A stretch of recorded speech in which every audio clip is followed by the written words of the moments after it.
పుదీనా కారం అండి, ఇది చాలా టేస్ట్ ఉంటుంది, ఆరోగ్యానికి మంచిది, మీరు కూడా చేసుకోండి. ఈ పుదీనా కట్టలు ఇవి దేశావళి అండి.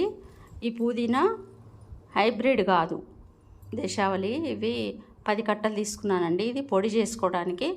ఈ కాడల నుంచి ఆకులు వేరు చేసి శుభ్రంగా కడిగి ఆరబెట్టుకోవాలి క్లాత్లో.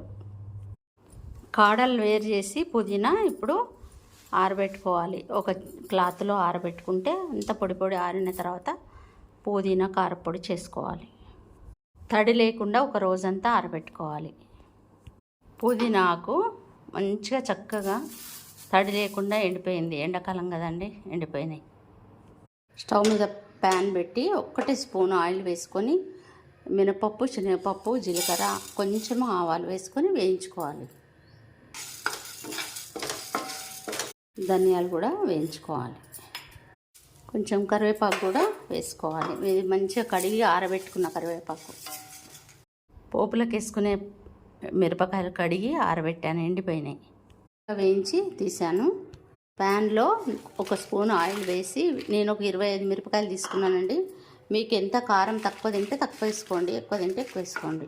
చిన్న నిమ్మకాయ అంత చింతపండు కూడా ఇందులో వేసుకొని వేయించుకోవాలి. చింతపండు మిరపకాయలు వేయించి తీసానండి.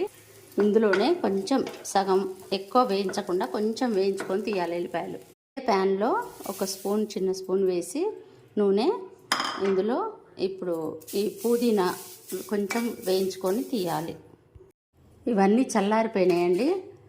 చింతపండు, మిరపకాయలు, ఎల్లిపాయ ఇది ముందు మిక్సీ పట్టుకున్న తర్వాత ఈ పప్పులు వేయించుకున్నాయన్నీ పట్టుకోవాలి. తర్వాత లాస్ట్కి ఈ పుదీనాకు వేసి మిక్సీ పట్టుకోవాలి.